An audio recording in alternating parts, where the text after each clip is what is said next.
Hello, everyone from Chelsea Fan TV. I hope you're all doing very, very well. Welcome back to another episode of the Day After Show. This is the day after Chelsea have beaten Wolves 3-0. I've just looked at the title. For some reason, I've put 3-1, so I'll briefly change that. But yeah, it's a good day to be a Chelsea fan. Not a great day if you're a Liverpool fan or a Bournemouth fan. Looking at those score lines, I can't believe Villa absolutely smashed Bournemouth. Yeah, listen, we're going to go through everything. We're going to talk about what we've seen. And obviously, we've got the international break as well. So there is going to be a bit of a gap, a slight break before we see any more Premier League football from Chelsea. But in the meantime, we can reset and just go through everything. Obviously, both of you guys were there yesterday, Charlie and Scott. It was good vibes, very good vibes, especially after that match. Well, I'm not really sure where that all came from, to be honest. Like, it's a bit odd, mate. It was continuing when I was on the tube. I don't know if it was the same. Yeah, bro. I don't know if it was the same people, but on the tube at Fulham Broadway, and it's just mate. This never happened. I've been to so many games at the Bridge, right? And this, for me, getting on the tube afterwards, there's never any singing on the tube at all. Well, certainly the time that I get on it, bro. There was loads of people doing it. Again, I don't know if there was just like loads of younger people. I don't know what was going on, but yeah, it was. I hadn't seen anything like it before. Yeah, I've got to agree with you, Charlie, mate. I've seen celebrations, like we've seen one or two chants. Or two before the fan can. Like, it happens, of course. Like, enjoy yourself. I'm here for it. But it's probably 15, 20 minutes, mate. Couldn't even get a word in. Oh, it's more than that, mate. 20 minutes, yeah. Mate, I was considering going home because it was taking so long, but then it was all right in the end. Yeah, I saw you at the back. I sort of felt bad, but at the same time, I was like, what can I do? I can't even get in the space myself. They were pushing me up against the car, and I was like, I've never. Not like you obviously know everyone, but you sort of recognize people that kind of hang around after the game. I didn't recognize any of them people. I mean, it's good to have new. Of course, but do you know what I mean? Like, it wasn't. I didn't recognize anyone there. What did you think, Scott? Yeah, no, I was the same. Like, I was talking to a couple of people. I think I was talking to Jordan and a couple of others. They're like, it was almost like we'd won something. Like, obviously won the match, but I mean, like, I don't go to games that regularly, but the last time I remember going where the celebrations were anything close to that was when we won the Europa League under Sarri.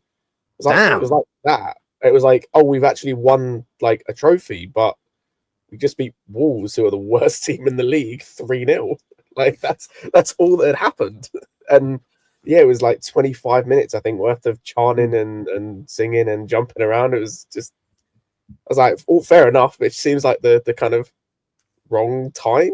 It was strange reaction to that sort of game. And the only time I can remember it is last season we beat Man United 1-0 at Stamford Bridge, and we had a little bit for about 5-10 minutes. But yeah, nothing like that before.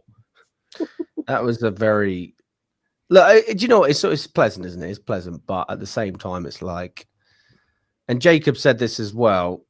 Guys, have some standards, you know, that I guess that's the debate, isn't it? We can start off there. Is how much do you celebrate after beating a team like Wolves 3-0, and did we over celebrate, or should we be more humble? I mean, I don't really know how you approach that debate. I think it depends on, like, if they're just there having a good time, then like it's kind of all right. But if it's a direct reaction to winning that game, then you sort of think, well, actually, yeah, maybe this is a little bit too much. But it's hard to know where it sort of stemmed from. And I literally just turned up and it was all going on already. But I've got no problem with fans having a good time, fans enjoying themselves or whatnot. But yeah, it felt a little bit much for the situation. But I don't know if it was in direct response to the game or a bit of both. Really, I don't really know. I mean, you guys were obviously hanging around. Like, you obviously spoke to a couple of people. Did they say anything? What in like, terms to of give you an indication of like why they were so happy? No, not really. Yeah, I was gonna say, I think I spoke to one dude briefly, or he kind of spoke to me. and then that was about it. Everyone else I spoke to was people I just already knew that were kind of standing around watching this happen. Yeah, it kind of because it just kind of happened out of nowhere, and it was just because you just had this like kind of just group of people start it. And I do think the people that were like, obviously, I think there was a couple of people in the pub that kind of egged it on as well. There were certainly people that were standing just kind of like on the like pavement and whatnot doing it as well. So yeah, I think it just kind of came out of nowhere. It wasn't really the like something prepared. It was just kind of came. People just started doing it sporadically. You know, one of the interesting things as well, it sounds like a dig, and to an extent, I guess you could take it like that, but also it's a real thing. It's like, well, Nina said it after. Where was that in the stadium? Because the atmosphere was not pumping in Stamford Bridge. It wasn't. To be fair, I actually thought first 25 minutes of the first half when we were like on the front foot and going for it, it wasn't bad. And I thought in the second half it was reasonable as well. But it was that last kind of 15, 20 minutes of the first half where we kind of stopped going for it, and then we settled back into that predictable kind of sideways, backwards passing, no intensity on the ball, not moving it quick enough, attackers not, taking their men on. It obviously, it did obviously turn a bit, and then there were the boos at half time. But then I thought second half, once we got the goals, once we took the lead, I felt it was kind of fine. But I think like atmosphere and stuff is very much dependent on how the match is going. And it's very result driven. Now, whether you agree with that or not, that's generally how it is. Actually, when you go to a lot of games up and down the country, various different grounds, if you're the away side and the home team's doing well and they're winning, atmosphere is generally good. If they're not, then the atmosphere at every ground you go to is generally not great. I don't think it's a specific Chelsea issue. It's been an issue at Stamford Bridge for a number of years, but I think you'll find, I don't know if you agree with me, but like when you go to most away games, the away fans are often better than the home fans 9 times out of 10. Yeah, 100%. And that's not necessarily the case abroad, is it, though? I mean, that's just more of an English thing. Because I think if you go to Italy or went to France or, a lot of these other countries, generally the home support outweighs the away support, but it's just not the case in the Prem. Yeah, 100%. I think, like, especially like you said, you look at the Eastern European countries, like I'm just thinking of like Turkey, Greece as examples. Based on what I saw and what I heard as well, apparently when Arsenal midweek went to Prague, apparently the home fans were incredible there as well. So I think it's just an English thing. But it's because like you said, there's no ultras. You don't have ultras in the Premier League. Really true. That makes a even if you do, it's normally not like the right kind of ultras. No, but it's not like ultras like you like you get Serie A or Munich or France or whatever it is. Like you would never in the Premier League see like after a defeat players going to the ultras, and the ultras like there's one geezer that leads it with a megaphone, like dressing the players down, like basically telling them they've been shit and they just have to stand there and kind of accept it. That's like the fan culture and the culture of football in those countries. Could you imagine that here? Could you imagine the Chelsea players starting in front of Matthew Harding-Lower and someone's on a megaphone and we've lost the game? There's giving him a bollocking. Yeah, mate. We've lost 2-1 at home to Sunderland. And they go to the ultras and they just stood there receiving an absolute bollocking from some geezer in the Matthew Harding. I mean, it's mental when you think about it, isn't it? Who do you think would be the ultras? The ultra of Chelsea? Like, I think Matt. There's a good argument for Matt. Yeah, he could do, but like it's just weird, though, isn't it? Like, I mean, part of me would like to see that sort of fan culture in the Premier League. Another part of me would be like, it would just be ridiculous. It's very forced, mate. Like that's the thing. It's just.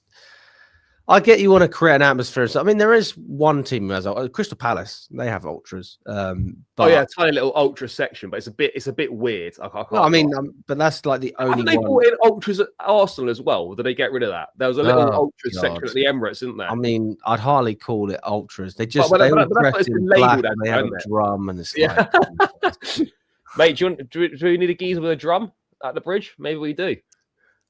What chance do we have, though, that we can use a drum for? Estevao, maybe? That's quite good. Estevao. That could go well with a drum. Well, did you just mash the drum after that? I don't know.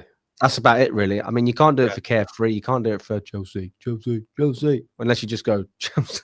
Nah, it's fucking shit. Well, you could do. Someone said ultras will turn political real quick. Yeah, it probably does. Yeah, no doubt about it.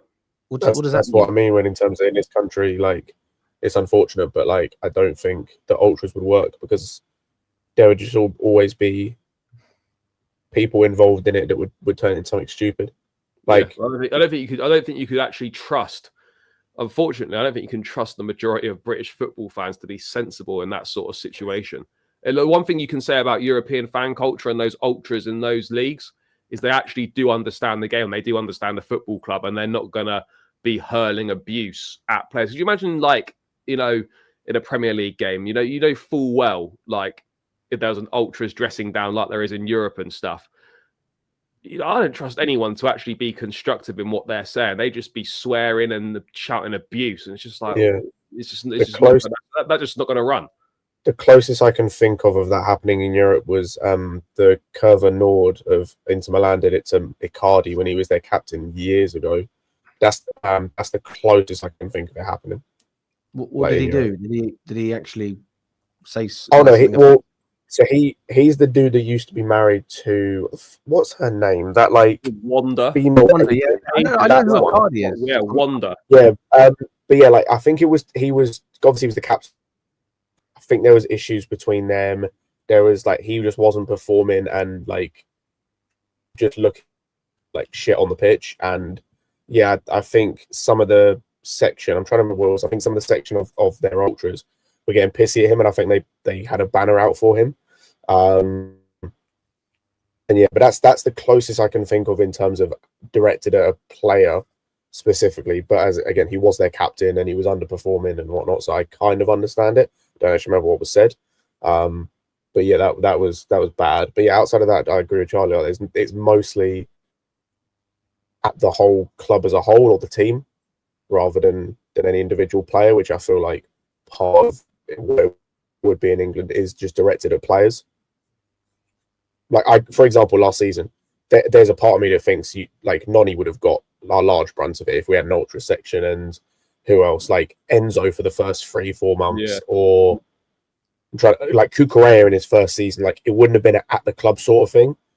It would have just been individual players that get targeted all the time.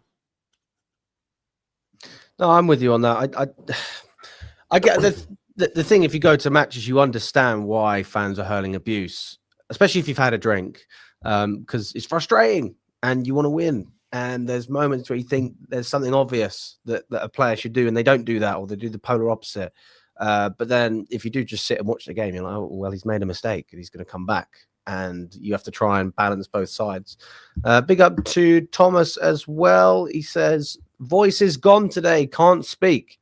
It was more people having a great time, not because of Wolves. Never seen anything like it, though. Yeah, I mean, Scott, you said it was the Europa League last time you saw something like that. I'd say probably... God. Did you say Man United, Charlie? Yeah, but I mean, like, obviously it was nothing like that, but we had like maybe 5 minutes of it. Like last season, we beat them 1-0. Yeah. That's pretty good. I mean, Dortmund was good. United, that was good. Game and stuff. Dortmund with the bus arriving and all that shit. Sorry, Dortmund's more before though. You were Dortmund under Pot when we won 2-0. Yeah, but I'm just like thinking of iconic days where it was just magic at the end.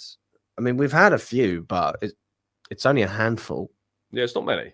It's just random. Yeah, I agree with you. It's weird. Like, I don't know why it was after Wolves, but maybe it's just because it was a late Saturday night kickoff. People didn't necessarily want to buy as many tickets. There could have been more tickets available. And that's why so many tickets on the exchange. Loads. That makes sense then why these fans were able to go to the game, right? Because they had access to the tickets. But listen, I respect all those people. Listen, you've got to enjoy yourself as far as I'm concerned. I wouldn't get too riled up about it. Which I suppose goes back to Jacob's point. Thanks anyway for the super chat, Thomas. Which is, are the standards too low? Like, do we need to raise the standard more? But then I'd look at the table and I go, well, we're third. We're not that far off Arsenal. No, we're 6 points off the top.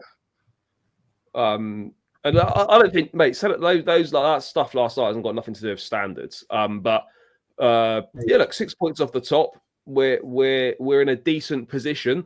It's just frustrating because we should be in a much better position given the points that we've thrown away. We've discussed this before, and there's no point going back over it again, but we should be in a better position when you look at the games that we've dropped points, and you look at the fashion that we've thrown points away in those games. It is frustrating, but we are banging the mix, and I think the break comes at a good time for us. Regroup, get some players back fit, or certainly rested in the case of Enzo Fernandez, and yeah, we go again after the break. But yeah, look, I think we're in a good position. If you said after 11 games it would be 6 points off the top, I think probably most Chelsea fans would have taken that. So yeah, I think we can be reasonably happy with where we are. Obviously, there's been bumps on the road and like on the way in terms of how we've got there, and there's been disappointing results, disappointing performances. But I think overall, if you're sitting third in the league after 11 games and you're 6 points off the top, I think you've got to be reasonably happy with it.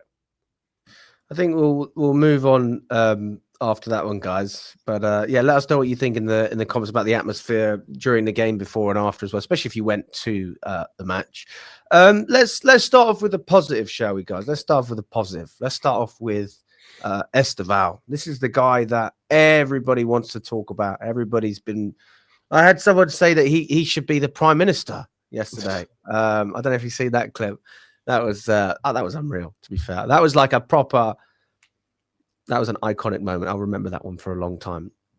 But what do we make of Estevao, Scott? And like, how long before he becomes a player, if he maintains his form, who is just undroppable? You can't justify not playing him. He's almost there, to be honest. I think part of that is the quality or lack thereof of the other wingers we have in the squad, or maybe I should say. But yeah, we're already there with him. Like we discussed it last night. When it comes to the important games this season, he should be starting in those. I understand why he hasn't been playing as much to this point, in terms of you don't want to burn him out. We see with Palmer this season, he played in 95% of the games we've had over the last 2 seasons, and he's now injured because he's played in 95% of the last 2 seasons. No, it's like 5% of the games in the last 2 seasons.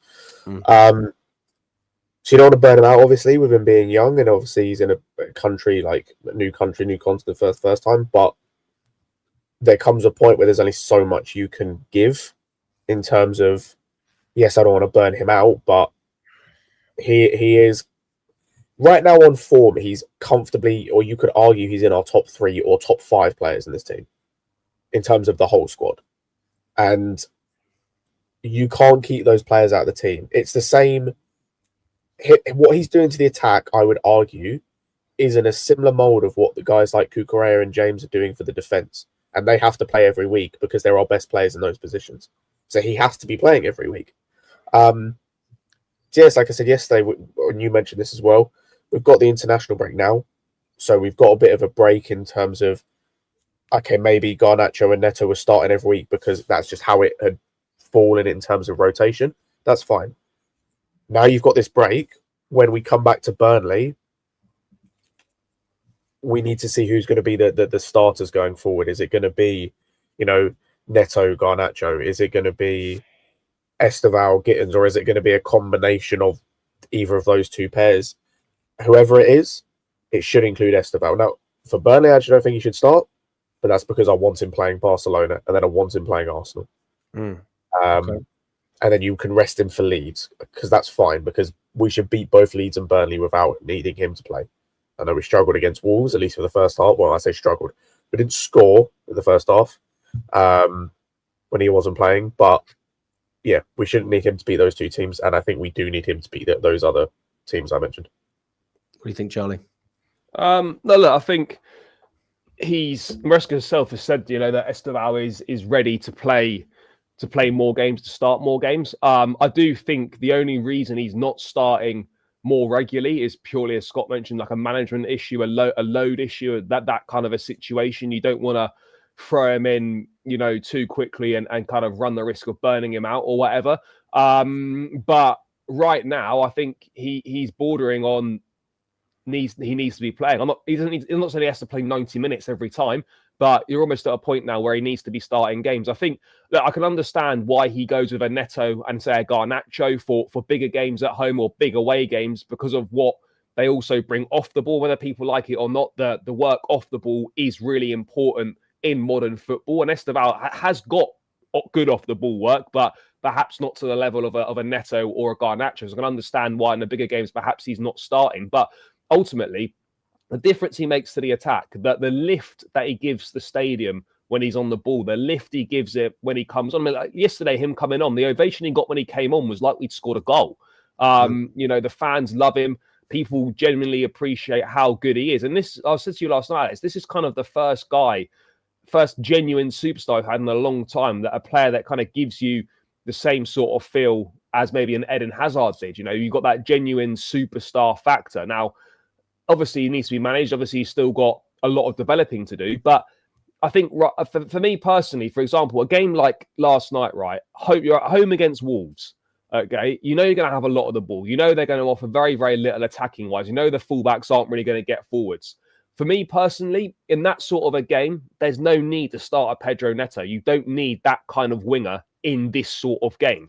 You know, if you're playing an Arsenal at home, I get it. You know, that's a different situation. You probably would use a Neto. But I think particularly games like that, a Wolves at home or so-called lesser opposition at home that are going to sit deep, that are maybe going to play a low block, and Estevao is going to be far more beneficial to your attack than a Pedro Neto is. So I think whilst I'm not calling for Estevao to be starting every week, I think he can certainly start more games than this. He doesn't need to play 90 minutes in every game. But particularly against a deep block, he's going to be so much more beneficial to this attack than a Neto would be, for example. Yeah, I do think that Estevao is. I like Neto. This is the thing. I like Neto. I also like Garnacho. Like, I like a lot of our wingers. I'd say probably my least favorite winger is probably Gittins.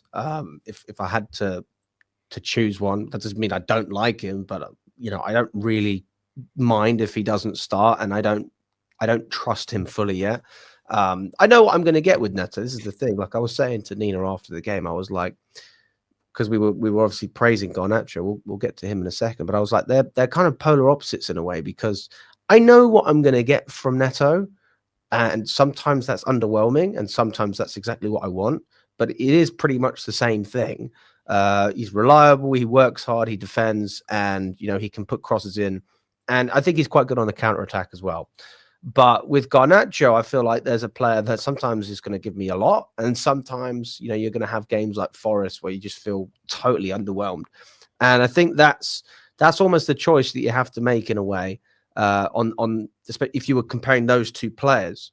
But with Estevao, you just know that what you're getting is, I don't know what the word is. It's just better. I mean, that's probably there's not really a better way for me to analyze it. He came on, and he had an aura. He had something about him that lifted the crowd.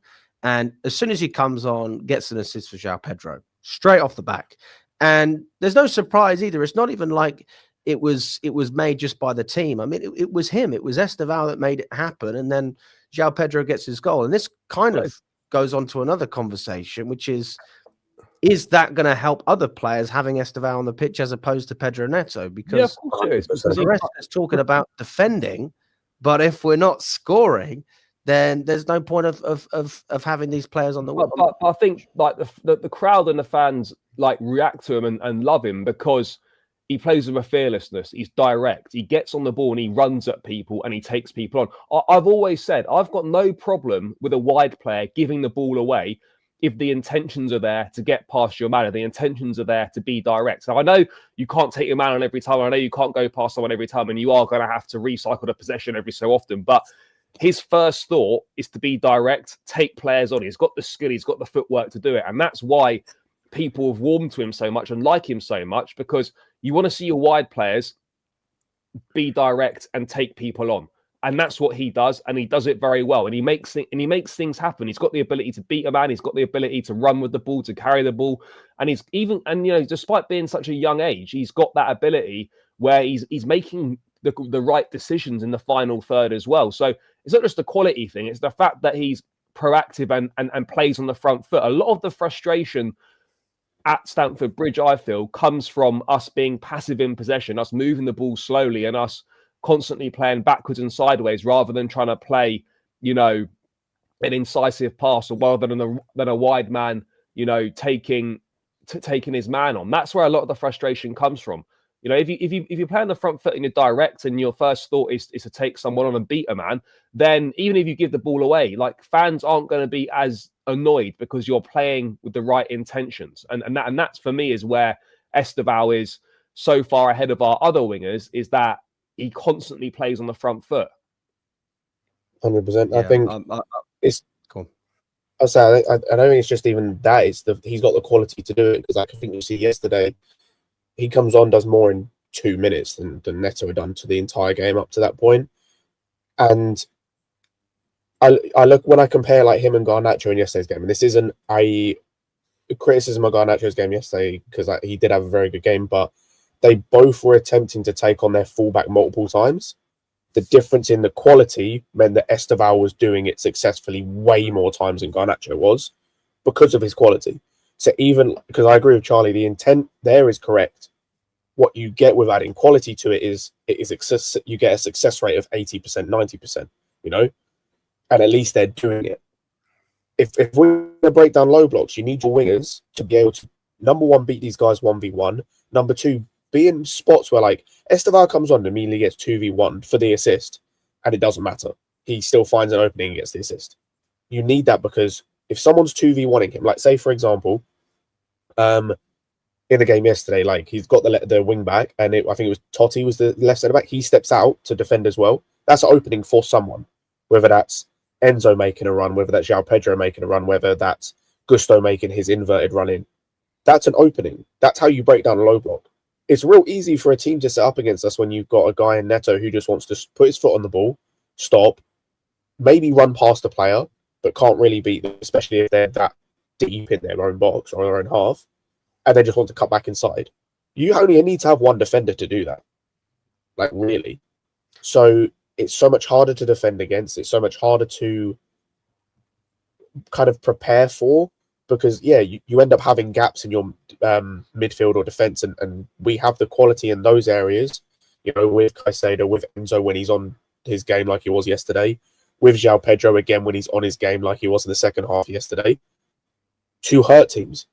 So, yeah, having wingers like Estevao on who can do that and have the quality to do that is needed, because it helps us, like Charlie said, break down these low blocks. The interesting thing about what you said as well with Garnacho, I completely agree, Scott. I think that you can see Estevao is way, way ahead of Garnacho in terms of that. If he's going to get, let's just say, a minimal amount of chances, I think that Estevao will take, let's just say he has 3, he's taking 2 of them. Whereas Garnacho might need 7 or 8. And then eventually he's got it.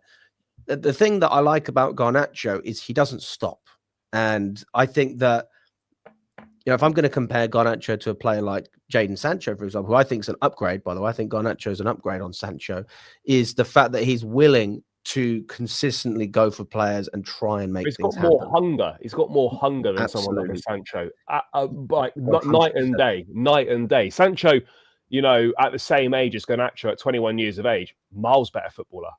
What Sancho was doing at that age was ridiculous, but he's obviously massively stagnated, and that desire and that hunger is not there anymore. You can tell with Garnacho, right? And I was very impressed by him last night. I thought he had a really good game. He stuck with it, even in the first half, right, when the attack wasn't doing well, when Neto was losing possession, when he was just recycling it, when João Pedro weren't really holding the ball up, weren't in the game. Delap had about 3 touches, I think, in the opening 35 minutes.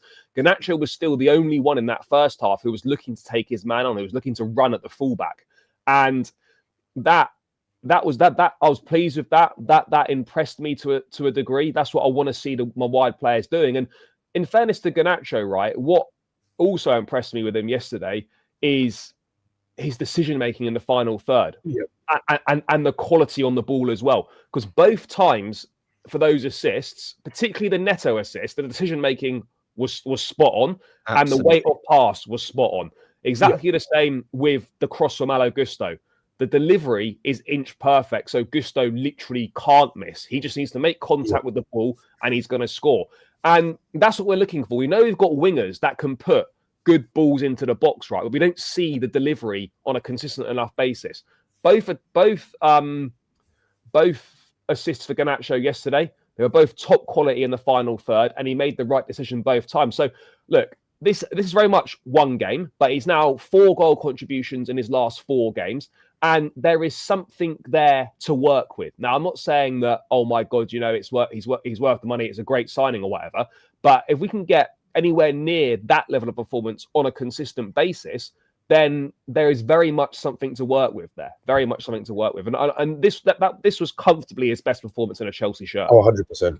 Let me ask you this, boys. Let me ask you an open question. The pass that Garnacho did for Neto's goal, yep, I would say that United fans would probably say if he was wearing a United shirt, he doesn't pass that. Do you agree with that? Do you think that that's like a different environment? He's, you know, being less selfish? Because that's another word I've heard a lot about Garnacho. Oh, it's tricky. I think he probably still does, but I think the difference is, I think I completely agree with what Charlie said, and I'm glad he brought it up. You look early this season, we don't even have to use United as like the case study. We look early this season. I wanted to compare this game to the other game that people said he did well in, which was the Liverpool game. And it's night and day for me. He consistently, like Charlie said, he's trying to take on his fullback. Even if he doesn't win every time, which he's not going to, he at least attempted. He attempted to beat Conor Bradley once in however long he was playing at left wing that day. I think he had, like in that first half alone, he tried to do it like 4 times. That's already an improvement. Also, the crossing. I think that the issue with in terms of the Neto one of what he wouldn't have done is he overhits that.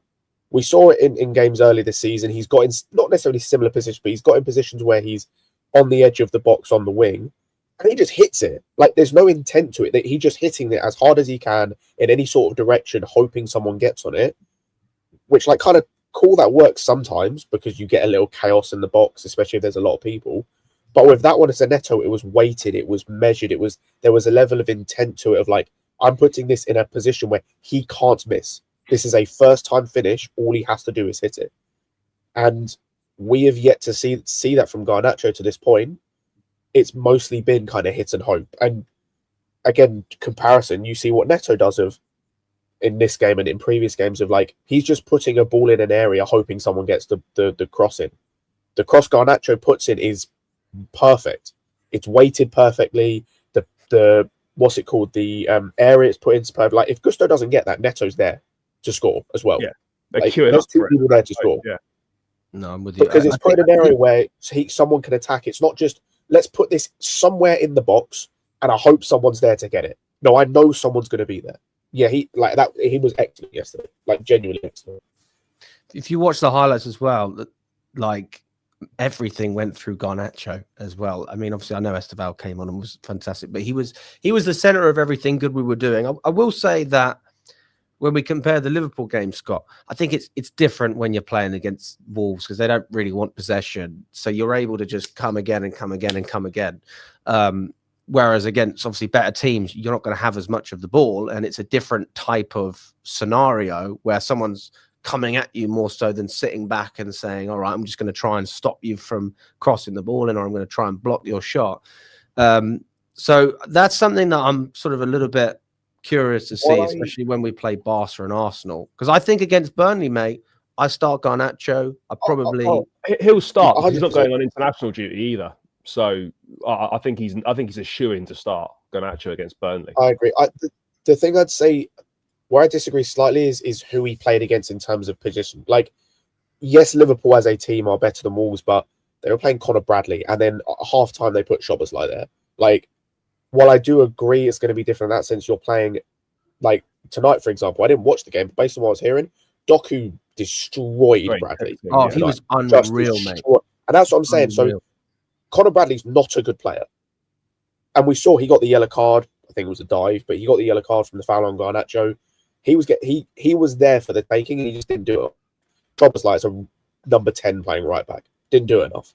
But if he can do it like he did yesterday, like I said yesterday, he's not my cup of tea. I don't like him. I do think he's the worst winger we've got. I'll tell you what, Pedro Neto might be changing my mind on that. He might be changing my mind on that, Pedro Neto. Respect Neto, man. Just because he's different, you still got to respect what he can do, man. I can't. I don't like the Neto hate. I don't like it. I don't like it. When I have to talk about my winger being a defensive-minded player first as his best attribute, then that's a problem for me. But as much as I don't like Garnacho as a player, if he has more games like he did yesterday, I can't complain about him. And then I just come across like I have an agenda and I'm just being like hateful for the sake of it, which I'm not trying to be. Like I just want the best for a football club. So yeah, if he performs like he did yesterday, I can't complain. Like it was the same when Sterling was playing. He wasn't my cup of tea as a player, but if he scored or assisted every week, that's 38 GNA. Like same with Garnacho. If he plays well and scores or assists, bro, he's gonna end up with 30-something goals or assists in the league this season. So yeah, like I just wanted to continue playing like he did yesterday. If only everyone could get a GA every game. That's what we're hoping for, Scott. It's interesting as well. Just looking at some of the comments we've got here. Don't know if I can pronounce his name. Detaraj? I think so. Detaraj? He says centre back and the goalkeeper is crucial. Fix that first. Which I find interesting, especially the fact that we've come off of a clean sheet, and that's one of the first things that I'm seeing from him. No, but it's still the weakest part of the team, regardless. Yeah, still, I'd say goalkeeper maybe not anymore, but that's only because Sanchez seems to. I'd say centre back or winger at this point. Like we need another option on the wing because we can't just rely on Estevao week in, week out. But I do think on the defence though, like we've spoken about this a lot, but I remember saying last week, and I think this is the case in Maresca's mind. Chalobah and Fofana is definitely, I think, his preferred pairing now. Yeah. I really think it is. And Alex, I said to you after Spurs, Fofana is the difference for this team defensively. And I know we didn't have very much to deal with against Wolves, but the little we did have to deal with, he dealt with it. He's great on the ball. He brings the ball out from the back very, very well. And he's good in the air, calm in possession. And if we can keep him fit, that's going to make a huge, huge difference to our defense this season. He is the difference maker for me. And you know what? Chalobah as well, by the way. And Chalobah's taken a lot of stick this season, and some of it rightly so because of the poor errors that he's made, and the performance levels haven't been what we know he can deliver. But he's the perfect example of getting your head down, working hard, and kind of proving people wrong. Now, I'm not saying that he was outstanding yesterday, but the last two Premier League matches against Spurs and against Wolves, he's been good, and that pairing has been really good. Obviously, it's unfortunate that for whatever reason, Achimpong, after having some pretty decent games for us, now hasn't played in the last 3 games and seems to be kind of completely out the picture again, which is a bit odd. We've seen this last season as well. Achimpong came in, did well, made a good impression, played a few games, then he disappeared for weeks. And then he reappeared. Mm-hmm. And it feels like the same kind of thing is happening again, which is kind of a bit weird. But I guess if you're keeping back-to-back clean sheets and we all want a settled defensive pairing, then it's kind of just unfortunate for him. But it is a bit odd how was sort of flavour of the month as such. And now the last 3 games, he's not kicked a ball. I think that also could be a similar thing with Achimpong as Estevao, but harder in the sense that, like you said, Charlie, you don't want to change your back line, especially when you're getting clean sheets. But I think it's just a case of him, continue to perform, and then eventually you'll get the call up when Fofana gets injured. I mean, that's what's going to happen, isn't it? So that's my prediction, at least. I reckon Fofana probably gets injured around December, January time, and Achimpong comes back in. I think Fofana will stay fit. I honestly do. I hope he does. I think he will, because he's only playing once a week at the moment. He's on that Reece James recovery plan. I think as well, by the way, I'm not saying Fofana's not injury prone, but you look at his 2 most serious injuries. One at Leicester, his leg was broken by a horror challenge. A leg break is not injury prone, and an ACL is not injury prone. Oh no, he's had 8 knee injuries at this point. His knees are making cheese. But 2 of his biggest injuries have been.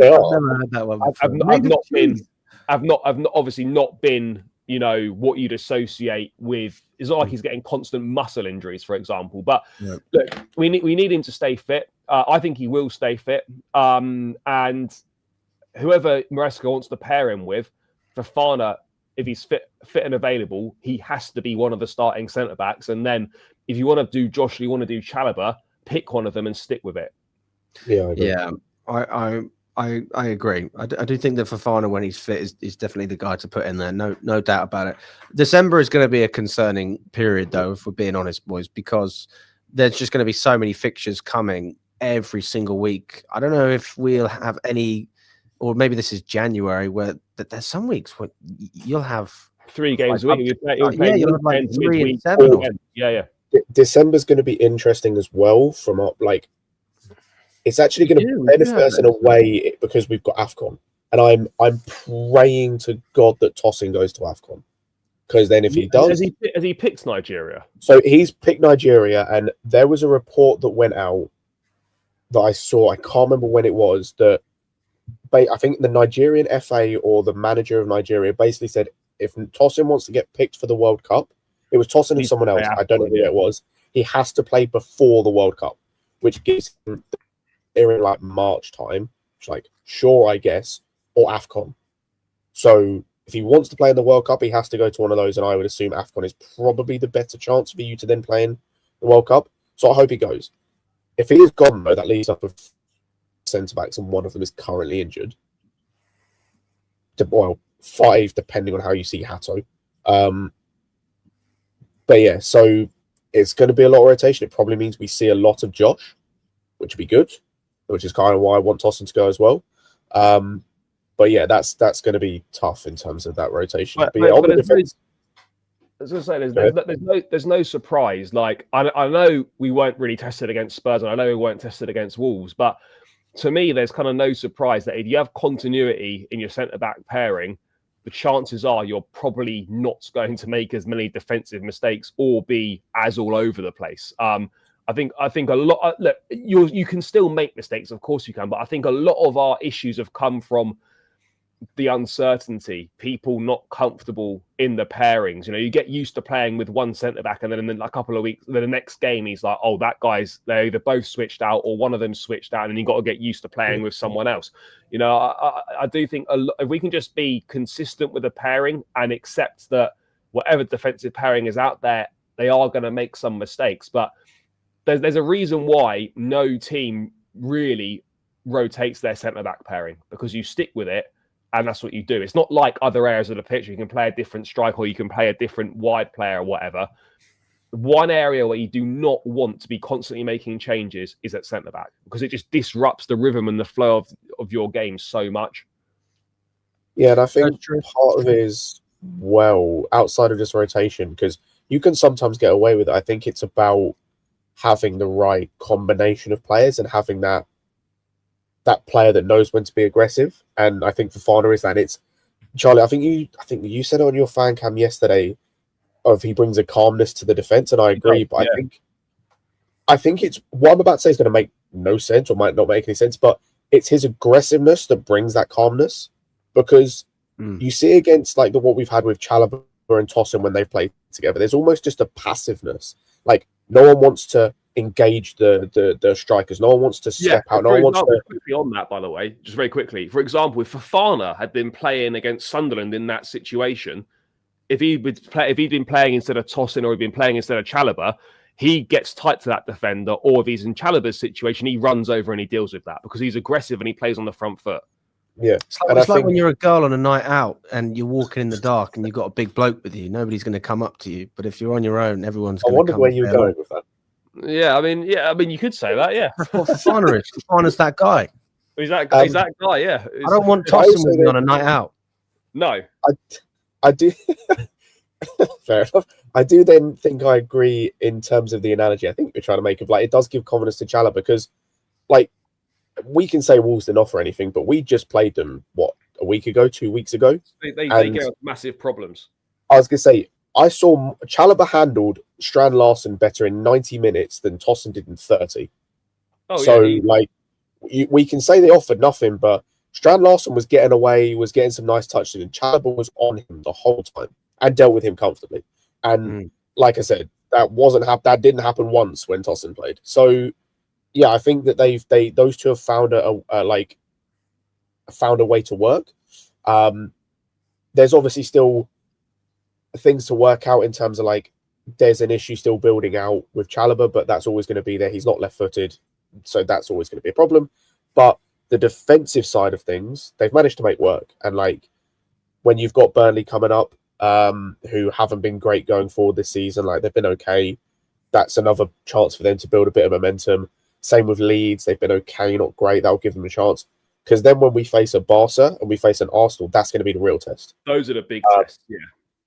Yeah, and so I think it's good for them to build on. And yeah, like when it comes to Fofana, he just needs to stay healthy, man. Like he's so important to this team for what he can do with that aggressiveness, with the kind of the aerial threat as well. It's weird. He's 6'1", but has really good in the air. Yeah. And yeah, we just needed to stay fit because like he's just important, especially with Cole being out and Badiashile. We can't rely on tossing. I don't really want to have to rely on Josh or Hato to that extent currently. The thing is, though, I feel like I could lean on Achimpong. I don't feel that way about Hato. The Hato for me, the thing is, though, he needs a bit of help, mate. But Josh, yeah, he is someone I feel like right now, if he needed to get thrown in at the last minute, he could hold himself firm and do a job. I disagree. I think depends who he's playing alongside. Yes. And okay, so if he's alongside Fofana, then, for example. Yeah, if he's alongside Fofana. Like if he's alongside Tosin, for example, then no, then absolutely not. I think alongside Chalobah, yes. Hato probably no, because there's two 19-year-old centre backs. I think that's a stupid. Well, I wanted that as a thing, but I don't think any manager is going to play. There's a reason why that's never going to happen. But yeah, I also think it depends on game states. I mean, you saw against Brighton, we threw him in when they were putting us under pressure, and he really suffered because he was at fault for the third goal, wasn't he? Yeah, like he was at fault arguably for all of them, to be honest. Like he lost his man twice for the header, and then obviously was at fault for the third goal. So yeah, I think it just depends on game states with Josh, and that's going to happen because he's young. But yeah, this just comes out to the point of Fofana's our most important centre back right now. The interesting point as well is like obviously when you play Fofana and Chalobah, you don't really have someone who replicates the line-breaking passes in terms of the build-up from the back. However, I mean, this could just be a pure coincidence yesterday, and this is slightly moving it on, but I wonder whether the fact that Chalobah and Fofana don't really have that same passing quality as a Cole, and to be fair, to a Tosin as well, to a certain extent, I wonder if that's why Enzo Fernandez was coming much deeper to pick the ball up, because that was a proper throwback performance from him. It was like back in the Potter days that he had the number 5 on his back and he was collecting the ball deep. He was dominating the midfield. His range of passing was superb. And like Alex, you said it to me after the game, like normally it's Caicedo who kind of shines brightest in the midfield, but it was very much Enzo Fernandez last night. And look, it might just be a coincidence, but I wonder whether that lack of, say, a progressive passer at the back maybe benefited Enzo in terms of him dropping deeper, getting on the ball more, and then he's more influential, like, you know, on the ball and receiving it from the centre-backs. That could just be a coincidence, or I wonder if that potentially is something, because that was a proper throwback performance, and he was absolutely outstanding. The thing is as well, even if you had a progressive passer, I don't see why you can't have Enzo in that position as well. Yeah, I agree. Because you just got 2 players that can find it instead of 1. I mean, let's just say that you're an opposition and you know how Chelsea are going to play, whether it's Tosin or Colwell or maybe Badiashile, I guess. You would just say, right, when they get the ball, this is what you need to do. And when the other defender has the ball, like, chill out. They're not going to do it. You know, they're not going to find those balls, you know, cutting through the midfield, etc. But if you've got 2 players, then, you know, I just think it makes it harder for everyone. They have to adapt. They have to work a little bit harder. I also think you get more out of Enzo in a deeper position anyway. One of the things that I will say that is better, and this is including, obviously, his range of passing yesterday for Enzo, than when he played under Potter, is he is a runner at the moment. And I never felt like that under Potter. He, you know, it's a little bit like Jorginho in the way that someone could easily get past him.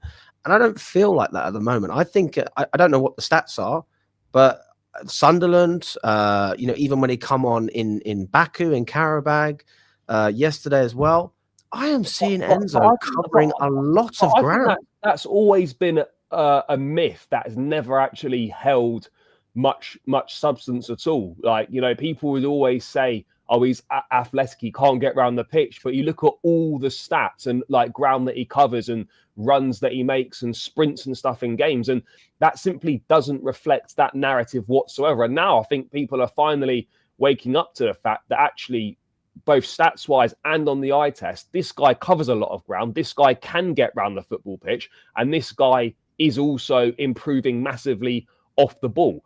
Maybe it's not just about him getting around there. Maybe what it is he's getting around effectively, and that's the difference, isn't it? And that's why he's standing out as opposed to Caicedo, because we wouldn't have said that last season. No, but I mean, I'm not sure if Enzo Fernandez is the kind of midfield player that, you know, stands out every single week. I think he can still be very useful to this team and contribute without, you know, being, say, stand out or wowing, you know, with a certain level of performance. I think there's no doubt about it that the more you can get him on the ball, the better it's going to be. You know, if you can get him on the ball more, then he's going to have a far more positive impact on the game. Now, it depends what trade-off you want. Do you want him deeper to get him on the ball more so he can dictate the play from deeper?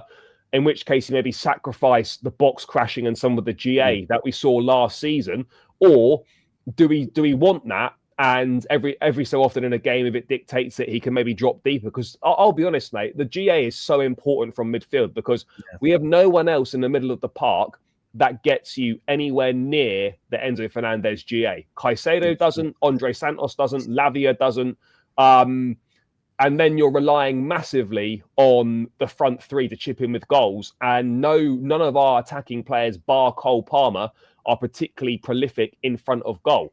So if for example, Enzo's 26 GA last season, right? If you halved that because he played deeper and it's 13, like you're having to find a lot of extra goal contributions from players that simply might not be able to get them. So it's about finding that balance between the two, because he's proven he can be a very effective box crasher and create goals and score goals and come up with big moments. But then you see him play like he did last night, and you sort of like remember, actually, this guy is fucking good and like in it from a deeper position as well. So I guess it depends what trade-off you want between the two. I agree. I think I've always maintained I think he's better deep, and I just think I think I said this on a stream previously where having him do the box crashing is cool, but I think you just limit him.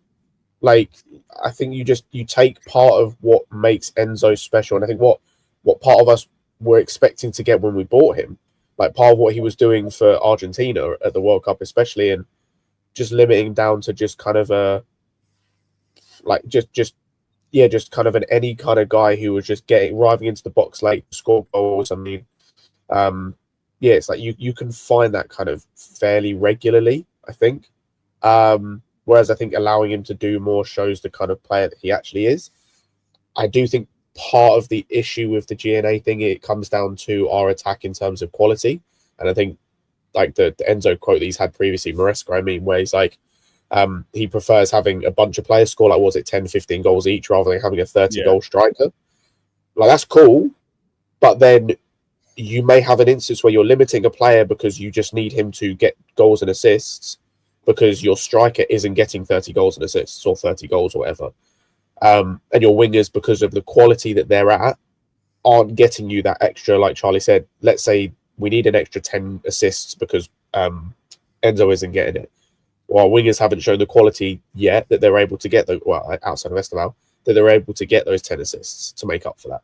And our strikers haven't done that. So part of it, I think, when it comes to Enzo and him needing to do that, comes to the fact of you've built a team where, like, for example, say we'd got Osimhen. I don't think Enzo is required to do the box crashing anywhere near as much, and I wouldn't want him to do, because we don't need him to get the goals. Because I expect Osimhen to be up there in terms of getting 25 in the season. And the point, and that's a fair point, right? Maresca talks, and it's absolutely fine, right? If you don't have a 30-goal a season striker, I want 3 or 4 players that get you 10 to 15. The problem is, we're lucky we've got 2 that'll get you 10 to 15. I think you look at Cole Palmer, definitely as one of them, and then maybe João Pedro or Delap. No one else. Sorry, Charlie, is that GA or just goals? No, goals. Okay. Goals. Like that. that's the issue that we've got. So it depends what route you go down. It's absolutely fine to go down the route of spreading the goals if you've got the quality. If you've got the quality of players that can get you that amount of goals, that's absolutely fine. I think right now at this point in time, we don't have 3 or 4 players that will get you 10 to 15 Premier League goals. We just don't. No, I agree. Like even like you look at the team yesterday. In the team that played yesterday, there are 2 players that have got 10 league goals in like a season before, and they were on number 10 and striker, both of whom are new to the club, and one of whom got those 10 goals when half of them were penalties, which is not taking. So like, I completely agree that, and this is where like even Enzo last season, as good as he was, he didn't get 10 goals. All comps he got 9. Yeah, 9, so and like, the rest were assists. Yeah. So even he's not able to provide the goals perspective all the time, and so it's just that's where I think part of it is needed from him, and like need is probably a bit pushing, but I understand where that comes from. But yeah, I just think when you let him do what he did yesterday of getting on the ball more, getting in spaces where like I don't always like when he picks the ball up from what looks like left back, but I understand why he does, because he's able to kind of see the whole pitch. He can see both wingers, he can see the striker making runs, he can see the number 10 in those spaces, and like he kind of see everything. That I want him doing that more. Like rather than having his back to goal all the time and he's just kind of making runs into the box like we saw from João Pedro for his goal. Like we saw Enzo do that so many times last season, which is cool. That's fine. But I need to see him do the other stuff, because I didn't need to spend £100 million on a guy that could just crash the box. Like Fermin Lopez can do that. He was going to cost us 40 million. Gallagher could do that, realistically speaking, and we sold him for 30. Like I need you to do more personally. And so if like similar to the Garnacho thing, if he has games like he did yesterday, I'll come on here and praise Enzo Fernandez and say he's the player that we bought. I just need to see that so much more regularly. I think it's a very interesting point. Like, what do you care more about? I'm in the middle. Like, I can't really make my mind up. It's like, do you care more about the looks or do you care about personality? Well, I think if we had the players that would get you, I think if you had the players in front of him that could get you the goals that Maresca's talking about, then I'd much rather him play like he did last night. But we don't have that, so we do need those goal contributions from him. We need them. Yeah. I mean, even with that being said, like it kind of goes with Garnacho as well. We're not going to play against a team that sits that deep every week, so I can't really judge. To be fair, most weeks, I'll be honest, most weeks we are going to play teams that will play deep. I agree with you in that sense, but it's the way that they approach the game, isn't it? I mean, Wolves were trying not to lose, as opposed to trying to get something out. Like you look at Sunderland. Sunderland actually came with a game plan, and they were like, right, if we do this, we can win. All right, they came in with a real belief. I think that Burnley are actually going to do something similar. Like, I think Burnley's going to be a tough game. I just think it's unrealistic to judge every game as if we're going to see anything similar in terms of the way the other team plays against us to allow us to play the way that we played. Garnacho, a good example. Enzo's probably the second best one. That's not taking credit away from them, but that's just me saying that I don't really expect Enzo to be able to do that in the next, let's just say against Arsenal, against Barcelona, in those type of games. I would love to see those passes, but I know that we're not going to have enough of the ball, and we're going to set up differently. So he might have to adapt and do different things. I actually think that we are going to see him box crash in those games. And then if we're gonna flip that and we're gonna do a little bit deeper in certain games against lower blocks, and then against bigger teams, you want to try and find spaces to score and nick that winner, then I actually think that's a great thing to do, and that's what Maresca needs to try and balance. Yeah. It's about finding the balance, but look, for me, if he plays like he did last night, great. If he's getting a GA, also great. But I'm kind of happy either way. I'm going to run a poll in the chat as well. We'll do a poll. What do you refer Enzo Fernandez as? A deep lying playmaker or as a box crasher? Also, guys, if you haven't smashed that like button, please do. We've got about over 660 of you on all platforms. And around sort of 100 on YouTube. We should be on at least 100 likes, guys. So come on, guys, show some support. It all helps. We appreciate it. And I'll put that poll in there now.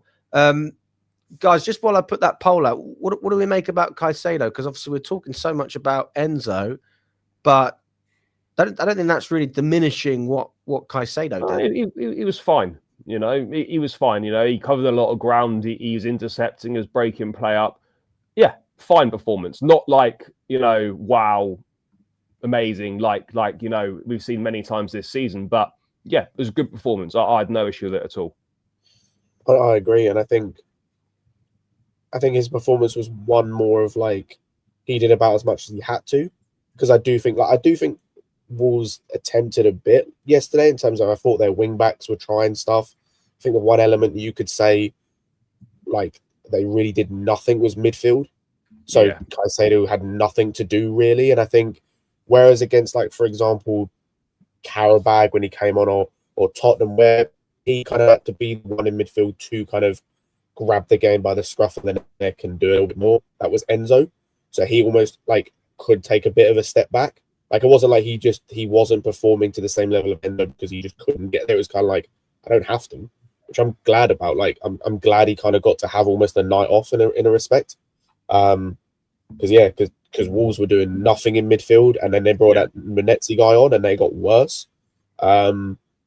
So yeah, like he that's probably the easiest game Caicedo is ever going to play for us, like genuinely speaking. Yeah, no, I'll agree with that. I think it's refreshing to have a conversation about Enzo being the man. It's refreshing. It's nice. Yeah, it's nice. Yeah. It's nice from a perspective of like, Alex. I think it was just the stream we did the other week where like I spoke about Enzo and a perception of him going forward, and it's like. If we can have one of our £100 million midfielders, you know, have to step up 1 week, but then the other one step up the other week, that's a good balance to have. Yes, we'd like them both to step up every week potentially sometimes, but that's games they don't have to. And so if one can step up 1 week, one can step up another week. It's ideal. That's fine. That's excellent. Yeah, I mean, I would like to have this conversation more often. I feel like we haven't had it enough, and that's 100%. Not me criticizing Enzo per se. I mean, that is just how good Caicedo has been. But yeah, we play a similar amount of games against different oppositions. There's a lot of top teams. There's a lot of teams that are, you know, sort of mid or average. And I think that Caicedo for me is the player that in the Tottenhams, in the Arsenals, United, those kind of games, I would expect Caicedo to step up more because those 50-50s are even more important, and those challenges and, you know, winning the ball and in the opponent's halves, etc. It's the small things that make a big difference. But when you accumulate all of the chances that you need to create to break down low blocks, etc., I think that's where Enzo, for me, I think can really stand out this season and level up. Maybe that's the best way I can put it. And you put those two together, and I think you've gone from a midfielder that most Chelsea fans like to a midfielder that we love. And that's what I want to see. So let's see what we've said in the poll as well, guys. What have you voted for Enzo Fernandez? So far, 64% of people are saying that Enzo Fernandez is better as a deep-lying playmaker. 31% of people saying a box crasher. Up to 36 now. So, yeah, I mean, fair enough. I'd probably agree with that in terms of the majority of games, but I'd say every now and then it's good to have a bit of variety. Charlie Gusto got his first goal. First ever senior goal. Yeah. Like, unbelievable. Such a wholesome moment seeing him. Yeah, nice moment for him. You know, he's in the right place at the right time, and he finishes it well. We spoke about the delivery earlier. You just got to get contact on it, and you're going to score. And he got the contact on it, and fair play to him. I thought he had a decent game, and he seems to be somewhere back near the form that we'd seen in his first season at the club. I think last season was a difficult season for him. He's had a couple of poor games this season, but generally speaking, he's been much closer to that level that we saw in the season under Pochettino. Maybe not reaching it every time, but he's certainly been much better than he was last season. He's had a number of good games. I thought he was good against Tottenham. I thought he was good in this game. So, yeah, fair play to him. And, yeah, finally, monkey off the back, first senior goal done. And we've seen it with Cucurella last season, popping up, the fullbacks popping up with goals. And it's nice. If we can get that, you know, fullbacks chipping in with, you know, 5 goals if possible, then all that adds up, and that can be really important. And with the attacking positions the fullbacks get into in this system, you know, there's no reason why we can't potentially see a few more goals from fullbacks. 100% agree. And I think what you said about that, the monkey off the back, I hope he can stop shooting from 40 yards every game now, trying to get that goal, because he's finally got it. But yeah, like he's definitely getting back to like somewhere, like you said, Charlie, somewhere near his best. I think there's elements that he's still got a long way to go, but when you're starting from such a low position that he was coming off of last season, and I think some of this season has been equally as poor, but I agree with you. Like it's refreshing for him, just on like a personal level, I think, to get back to that level and to start working his way back. And also looking like yesterday, for example, just understanding the system more. I think so many people spoke last season about how he can't do the inverted thing. He doesn't understand the system. Yeah. And while some of it, I think it was him not understanding the system, I do think some of it was just him being bad. Yesterday, it seemed like he kind of just understood it. He understood where to be when we were going forward, of like in and around that kind of right half space in the attack. The kind of getting into the box for those crosses, was effective. Didn't really have anything to do defensively, to be honest. Balls were that bad going down that side. But when he did, he cleaned everything up. And I think, yeah, this game, I think for him and others like who we've spoken about, was very much a game of redemption. And I know it's Wolves, and so you kind of have to take it with a pinch of salt, but you can only beat and play who's in front of you. So players like him, players like Garnacho, Enzo, you know, showing a little bit more than we've seen in recent weeks. I think, as well, for those players. 100%.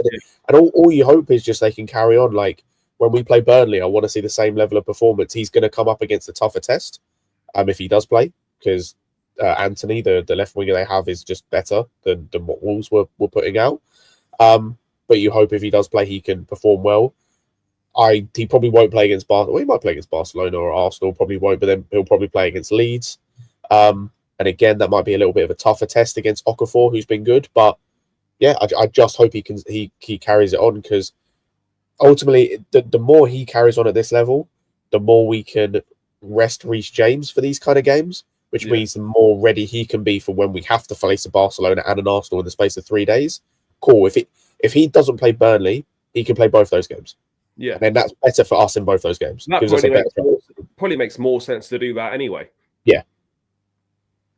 No, I like Gusto. I do feel like he's never going to be the same inverting as what we saw, obviously, when he's going up. No, and down. but I think he's, as Scott said, he's starting to understand that role better now. 100%. I mean, I just don't want. I don't like it when he messes around in that position. You know, when you see all those attempts of like the little flicks, and you're like, oh God, I don't know if this is necessary right now. But no, I like what Gusto's doing. He's keeping it simple. He's being effective. He's doing everything that he can do within that position, and obviously getting his goal as well. I'm very, very happy for him. So big up to the guy. You know, I'm glad that there are fans who have maintained patience with him, and I'm glad that he's broken the cycle of really struggling to adapt to now being, you know, a cemented player in this team. A bit like, I guess, you know, what we've seen from Chalobah in previous years, that when he comes in, it's like, yeah, I'm happy with it, but I just don't necessarily want that every single week. And that's where Gusto is. I think he's going to be a good squad player for a number of years. So long may it continue. But one player I was a bit disappointed with, guys, was Delap. I was really excited to see him play, and then I just felt like every touch he took was heavy. He wasn't winning his duels. The link-up play was poor. He's not fit. I think it's so obvious he's not fit. I mean, particularly in that first half. I mentioned it earlier. I think he touched the ball 3 times in half an hour, and it's clear we weren't getting him in the we weren't getting him in the game. We weren't getting him in the ball, but also he was struggling up against that Wolves back 3. And I always maintain, like, as a striker, if you're not in the game, you know, you've got to get yourself in the game. That means you need to drop deeper to get yourself on the ball, get some touches, and try and make something happen. That's what you need to do. So look, I think combination of things. 1, he didn't deal with the Wolves back 3 very well at all. 2, I don't think he's particularly fit right now, or certainly not fully fit. And thirdly, in that position as a striker, you need to try and make something happen. You see all the top strikers, if it's not working for them, they're not getting the ball, they're not in the game, they'll drop deep, they'll try and get on the ball, and they'll try and make something happen. So I think it's just kind of a combination of factors. I'm not concerned about him. Yeah, it wasn't a great performance. It was difficult for him. But we just need to get him back to full match fitness and then go from there. But yeah, it wasn't great from him. But I think there were, some, to a certain degree, there were some mitigating factors to that. But why is he playing him if he's not fit? Like, again, this is the thing. So Like, it's to get him fit. He's probably fit to play 60 minutes, and that's what he plays. Right. I think the issue is as well is who else do you play? Because like if he plays up front, sorry, if he doesn't play, João Pedro has to play up front. Why not you? Why He's not? out of favour again now. But I don't understand why, Marky. It's like what we were saying about Josh. He's not been playing badly. He's earned the right to start some games. One game and then you're out of the picture. It's just a bit. It's quite harsh for me, guys. I'll be honest with you. I just think the thing with Hugh is the quality's not there more than anything. He just runs around. Yeah, like I don't think the quality's always there. Like he had a really good game against Forest when he came on, and then he played against Forest and Ajax. And he was not good against Ajax, I don't think. Didn't he score against Ajax? Did he score in that game? Yeah, he did. Sunderland, he touched the ball. Sunderland. That's the game. Sunderland, he touched the ball. That's the one. Yeah, that's the one I was 10 times. He was on the pitch about 70 minutes. He was awful. Yeah, he was terrible that game. So like, I just think the confidence is always there. The ability and all isn't always there. So I understand why he plays, because like I said, if he doesn't play, then it's like George up front. I don't want to see that. Yeah, Neto actually was better when he went up front yesterday than when he was on the wing. Fair play to him. And then it's like, if João Pedro goes up front, who do you play in the 10? Because we haven't really got enough midfielders to play anyone else. I don't want to see Buenanote play. Like, I've had enough of seeing him play. So maybe Reggie Wolf. Bro, he doesn't even make squads anymore. He literally only plays cup. He's just... I don't see the point of him playing. I honestly don't get him. I don't get why we did that at all. No, I don't. But yeah, so like Charlie said, it's just fitness at the end of the day. Like he's now going to have 3 weeks where I incredibly doubt he goes with the under-21s. No, I don't think he's in any international stuff. Good. So he's going to get 3 weeks of getting fully back to it. I'd expect him to start and maybe play 75 or even 90 minutes against Burnley. But yeah, it's just about getting him back up to speed. And he's always going to struggle against three centre-backs, I think, especially when he didn't really have any space to run into either. Like when he was running into space, it was like on the edge of the box, like out wide where he can't really do anything there. Yeah, like it wasn't a good game, but I agree with Charlie. It's just a case of he's getting back up to speed, and I'm expecting a better game against Burnley. Saying that, they'll probably play a back five against us, and he'll have even less space to run into. But yeah, you just got to see better ultimately. I'd be interested to see what you guys think about the mostly Barcelona and Arsenal. Like, where are we at in terms of our lineups up top in those games? I'm more thinking of like the 10 and striker. I think if I had to choose for those games, I'd probably go with Garnacho and Estevao as my first choice. Certainly against Barcelona. I wouldn't be surprised if Neto started either in those games. I would be, given how high a line Barcelona play and how vulnerable they are defensively. I think I don't think he will, but I'm saying against Barcelona, for me, you have to go Estevao and Garnacho. And I think against Arsenal, he'll go Neto and Garnacho. I don't see Estevao starting against Arsenal personally, but against Barcelona, you absolutely, in my opinion, you go Estevao and you go Garnacho for sure. What about up top, though, in the 10? I mean, Palmer's not going to be back until December, right? Well, Palmer, he might be. I think Arsenal, he might be on the games. I think Arsenal, he might be on the bench for against Arsenal. I think either way, like if he's back around Barcelona or Arsenal time, he's not starting either of those games. Let's be honest. So I think that's the easiest way. He's not going to start either of those games. So yeah, for me, I think you go with Delap and Pedro for both games. Yeah. Or maybe you go Enzo higher up the pitch against Arsenal, for example, and you play Pedro as a striker. Yeah, I'm going to be in trouble. I mean, I'll be honest. I wouldn't be surprised if we saw the same team that played Spurs that plays Arsenal. Yeah, could see that as well. That was a pretty good team, so I'm not going to because with Lavia injured, I think you'll see Reece James in midfield and Gusto right back. I for some reason, I think he trusts Reece James more in that midfield role than he does Andre Santos, which seems a bit odd given Santos is a midfield player. But I wouldn't be surprised to see the same team that played Spurs that plays Arsenal. I can see that as well. I think the question is always as well, where did João Pedro play? I think seeing him in the 10 wouldn't be bad. I'm going to be honest. I thought yesterday he was kind of, especially that first half, he was poor. Yeah, quite average. Even the second half, I think up until he scored, he wasn't really doing anything. But yeah, he needs to play. We haven't got anyone else. It's just whether you, like I said, whether you play him up front, whether you play him in the 10. Yeah, it's an interesting one because we also the way they play is just completely different as well. So you can't even try and if you're trying to match the formation or the team based on the style of the team we're playing, it's going to be completely different for both games because Barcelona obviously have that high line. They've been very defensively frail this season, especially in the Champions League. So there's probably a chance for Delap to get in behind, and same with Neto and Garnacho. Whereas Arsenal is probably going to be a bit more of a battle, especially with the centre backs they've got. So yeah, I think I'm kind of inclined to agree in terms of the Delap up front, João Pedro in the 10, and then probably Garnacho and Estevao as the wingers. Just because I think for both games you need to play your best team. I certainly think for Barcelona you do. Considering our position in the Champions League, I don't want to Carabao as well. We got to win this. Yeah, I don't. We do not. With as ravaged with injury and as injury prone as some of our squad is, having 2 extra games in February makes no sense. So I want to get top 8. I don't care whether we finish top or not, but top 8 is a minimum. And so we have to beat Barcelona. We have to beat Barcelona.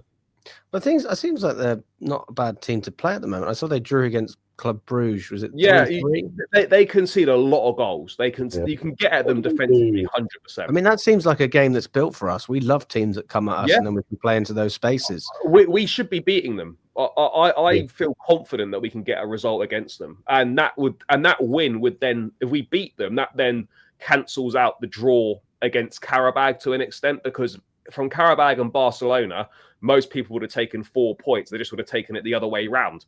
So, I think, look, to get top 8, we absolutely have to, in my opinion. As Scott said, you want to avoid those 2 extra games in February. I think you're looking at the 4 remaining games in the Champions League. We need 3 wins from those 4 to get top 8, I think. Yeah. Who do you think that we drop points again? Just saying we're going to win 3 of them. I'll be honest. I think if we do, it will be Barcelona, because I'm being I look at the other 3 teams. Paphos, I'm sorry, that's at home. We should smash them. Just respectfully. I don't think we'll beat them. Napoli, number 1. I've just seen a thing. They haven't scored in their last 3 games. Conte is notoriously shit. They lost again today, didn't they? Yeah, they lost 2-0 today. They haven't scored a goal in their last 3. They're notoriously. Conte is notoriously terrible in Europe. He's awful in Europe, isn't he? He's dreadful in Europe. We should get something out of that game. That, I'll be honest, I kind of expect to win in that game. I don't know whether that's home or away. And then Atalanta are a bit of a mess right now. They got managers beating up players on the sideline and having fights and this, that, and the other. Yeah, I don't know if you saw Lookman and the manager of Atalanta. The Atalanta manager put his hands on Lookman after he got substituted. In the last Champions League games. Yeah, honestly, to be fair, Barcelona is probably the one game that we could afford, quote unquote, to drop points in, even though I don't want to. But I just think you just need to try and win all your games at the end of the day. Yeah, we have, to be fair, got favourable last 3 games after Barcelona. Yeah, I want revenge as well, mate. After that, what was it, 1-1 draw when Messi scored at the bridge? I was like, I want revenge, mate. I want revenge. I'll tell you something funny, right? Well, it's not funny, but so I was, before I did any of this stuff, I used to film at the games as a hobby, but I only wanted goals. I wouldn't film for any other reason. I just like to get clips of people scoring, and I'll never forget Willian scored that goal, and it was raining. I think it was raining. It was quite wet. And obviously we were given the flags as well to wave before the game. and the celebrations were so intense. As we're celebrating, someone's knocked my phone out of my hand, and it's gone under one of these flags, and the floor's wet. And so the second half, like the whole of the second, I was really stressed. I couldn't find my phone anywhere. And then right after the game finished, I found my phone, and I was gutted because I obviously missed out on catching some of the atmosphere. But I think to this day, that Barcelona game is one of the best atmospheres that I've ever experienced. I'm a bit obviously upset that I'm not a bit older, because I would have gone to like 2012 and 2008. Also, that's 2009, I think. 2009, those I think were legendary. yeah. Like when you watch it back, but there's just there is. I'd say that there's a bigger atmosphere between Chelsea and Barcelona than most English sides. Yeah, in the I would Premier agree. League. But I don't think it's got the same bite as it would have done back in the day. Like, it's not the same. It's true. It's been a while, hasn't it? It's been a while. It's been a while since we played them. Yeah, look, it'll still be a great atmosphere on the night, and we absolutely want to beat them. But it hasn't got the same feel as if it was a knockout tie, or if it had been, you know, a few years back. But it's still Chelsea, Barcelona, and it's still massive.